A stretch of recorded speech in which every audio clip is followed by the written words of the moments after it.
Welcome back, my friends. This is Kevin Snyder with the Fishing Prescription, and today we're going to talk about bait tanks.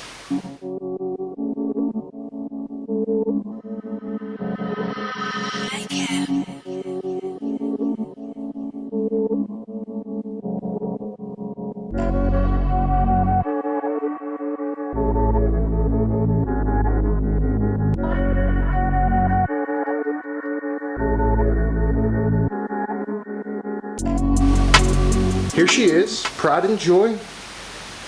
Did everything myself, everything's custom done. When I started this tank, I had everything mapped out. I knew exactly how I wanted everything to be. I took a long time to plan what pumps I was going to use, where I was going to put everything, because everything is externally plumbed. Now, the reason I wanted everything externally plumbed is because here in Pennsylvania in the summertime, it gets very hot and muggy. Now, my setup here, it is actually in my garage. However, you know, we're looking at like 70 to 75 in the garage in the dead of summer, which is, you know, significantly cooler than a 90-degree day. But I wanted to keep all of the electronics out of the water to not only prevent the obstructions from a heavily packed bait tank of the fish running into that stuff and potentially jeopardizing it in any way, but also to keep the water temperature at a natural place. Whatever basically the temperature in my garage consistently is what it will stay at. As you can see back here, we have an Aquatic MD40 RT 822 gallon per hour magnetic inline pump. Now, I got this for a steal from a buddy of mine. It is a very expensive pump. It has ran fantastic since the day I got it. Underneath of it, there is about a 1/2 inch rubber pad that I cut, specifically the size of the pump, just because the pump itself is actually hard metal and my floor is concrete, so I wanted to try and keep everything as quiet as possible. This pump here I did get new, and this is a Hygger 1,350 gallon per hour submersible or inline magnetic pump. But the key to this is it's actually on a DC controller, so I can turn it down to about 300 gallons per hour, or I can have it all the way up at 1350. Now, I'm running 185 gallons in my tank, and I could fill it to 300 if I really wanted to, but not necessary, and it makes it more difficult to scoop the fish from the bottom. 185 has been pretty perfect for me. So I have it set to pump that about five times. So we're looking at, you know, like right around 1,000 gallons per hour. I usually have it set to like 3/4 capacity for the DC controller here. Up here, so this pump right here is feeding from the center of the tank right down there in the middle, which we had to cut a hole there, and I put a 1-inch bulkhead. And the water is slightly murked up at the moment. My foot is busted, so I haven't been able to do any maintenance on the tank. But there is a pre-filter, exact same as this one here, to prevent any smaller baits from getting sucked in down into the tank and any like very large debris and potentially messing up the pump itself. So it's feeding from there, sucking in, and it goes all the way up here, nicely hidden and everything, to this total pond, complete pond, 4-stage pond canister filter. So this has 2 different stages of densities of media in it, and then at the bottom there's a dozen bio balls for the biological filtration. There is also a UV light in the back, which is where you get your 4 stages, and then additionally I added a separate, very fine activated carbon filter pad in there to help with clarity and just the scent of the water being in the garage, and it's worked, you know, wonders. So the Aquatic, it's a little difficult to see, but it's actually sucking from right here, this bulkhead that I showed you right here. And the key here is it's sucking that short little distance, but back there, it is actually where my Dannco Venturi is. And that's an LB8 model. It's the largest they make. And that 822 gallons is exactly what it's rated for.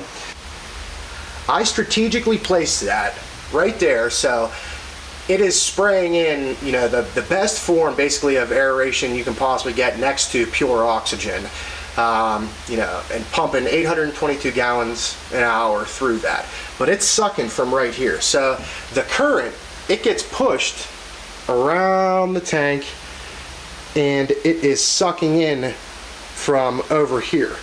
Now the reason I have the inlet set so high is because the filtered water from this pump right down here to the filter is actually feeding down to this spray bar I made, and it's directional, so it's only spraying in from this side right over here, which is also helping agitate you know, the top of the water, but get a good you know, circular flow on the top of the water as well, since that Venturi is in the bottom of the water column down there. But where it's actually sucking in is top filtered water. So I didn't find it necessary to run a second filter on that pump. I have it pretty well placed. And then as it's making that circular current, all your debris, it actually ends up settling in the center of the tank, which is where we have the inlet to this filter, which is feeding the pump. And it does an exceptional job actually of, you know, laying the debris right in that area. You know, the inlet sucks it up, puts it through the filter, and I haven't had any debris problems since I started this tank, and I got it running April 1st, and it's now like July 15th. I haven't had a single fish die of natural causes since I started the tank. There is a sauger down there, pretty big one, hidden probably back up. He's right here. This is a sauger. Again, it's a little murked up at the moment. I haven't been able to do a good water change here in like 2 weeks. But he gets to a bluegill or two sometimes when he's hungry, which is fun to watch sometimes. But I also have this right here, which is a Hygger Quietest air pump, and it is a high output. I got the high output model, which is 10 watts opposed to most, which run 5 watts or under, and it is controllable, and that feeds 2 hoses over there. It is dual output. And again, around the back, nicely hidden, we have down here also a Hygger model air stones, but those are nanobubble microfine stone discs, and they're 4-inch, so they're gigantic. And with the high output, you know, I got the high output because it is down probably 4 feet, you know, where the stones are from where the pump itself is actually running, and it is a long, you know, travel around the back there and then down. So I wanted the high output to make sure it would actually, you know, be doing its job. And again, it works wonderful. I usually run that about half capacity. If I had a ton of fish in here right now, we have around 40 baits, give or take. I haven't been able to do a bait run, obviously, because of the foot. Spawn is coming to an end here, so I'm trying to stock up probably another 3 times as many as I have. I'm shooting for like 150 baits. When I start going hard again, you know, beginning of August. I'll have a couple outings as soon as my foot heals, but you know, beginning of August, first 2 weeks is when I'll really start getting back into it. Since springtime, at one point I had 24 trout in here, and that was when I first started running the tank, and 2 of them were like 22, 23 inch, 4-pound, and one was a 5-pound brown trout. I've had multiple 20-inch rainbows and browns in there, but the most I had at one time was 24, and that was also with additional bait. There's a bullhead. He's right here. He's the biggest one I have. I've had him since October of last year in my smaller tank setup, and I just transitioned him over. I've taken him fishing like 5 times, I'm not kidding, and he's still alive and does just fine. Heals back up and does just fine. You can see there's a channel cat in there now. I got that sauger, and there's another smaller channel, probably you know, 20 bullheads or so, and then the rest are various sunfish. Thermometer, again, I mean, it's generally running right around 70 degrees. See if I can get this into focus here, but generally around 70, 71 degrees. What I'm using to treat the water is API Pond Stress Coat. At the beginning, or if I ever do gigantic water swaps, I do use the Quick Start, which is live nitrifying bacteria. I have personally found that it works, but it's not like you know, one and done. You still have to cycle your tank. That's very important. You know, it's not going to just immediately cycle it. It just, you know, it greatly reduces the amount of time that you would spend cycling a tank properly, and it's safe to put fish in. So that's why I use that. Do have ammonia testers here. The ammo lock I don't really use. AccuClear, don't really use it. You don't really need it if it's working properly. In between some water changes, when I have large amounts of bait in here, the ammonia will go up. Now, the colony of bacteria down here does a fine job removing it, but you still get bubbles, especially from warm water. So to get the foam away, if it ever gets too bad, I do use foam off by Sure Life, and it's crazy. Put like 2-3 drops in there, and it's within seconds all the foam has disappeared. So especially shad guys, if you're keeping shad and you have a foam problem, this stuff works wonders. And then lastly, pear salt, pond salt. I use this, or I use the API pond salt, but I have a ton of this and it works just fine. I just follow the directions on what it's rated for. I do put a teaspoon, which is a lot more pond stress API stress coat than it's recommended, but you can't, from research I found, you can't overdose them with that, and you can't overdose them with nitrifying bacteria either. The salt, you have to watch how much you put in there, so I would recommend just following the directions on any salt. Some guys use water softener salt, which is not going to be rated for an aquarium or what's good for freshwater fish, but you could find that info online if you're really looking for it. Otherwise, that stuff's made for freshwater down there. Yeah, I am going to run this for you guys. So I have everything, again, all the wires are, ran to back here. I kept everything nice, and everything turns on with the flip of a switch. As you can see, showing up, leveling out. So that's running through there, again, through the spray bar, directionally faced. I'm actually going to pause it for you,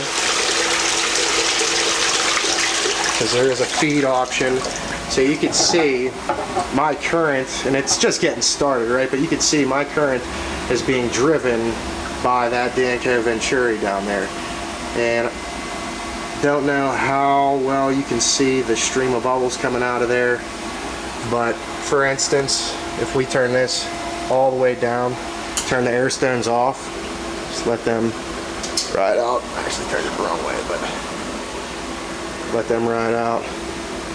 So it's not pumping air stones anymore, but you can see still lots of bubbles coming at the top. There you go, you can see it much better now. Now we're going to turn this back up. Again, I get about half capacity, seems to be pretty nice. Looks like these will start bubbling up again. Now over here, I don't know how well the camera will capture it, but it almost looks like bugs on the top of the water, you see, but that's actually the super small microfine air bubbles that the Venturi and actually those stone discs are both producing. And the smaller the bubble coming out, the longer it takes to get to the top of the water, so the more oxygen that is actually infused into the water as it rises, opposed to a very large bubble which is just zooming to the top. It doesn't have a long time to actually work its way into the water for the fish to breathe. We'll turn this back on.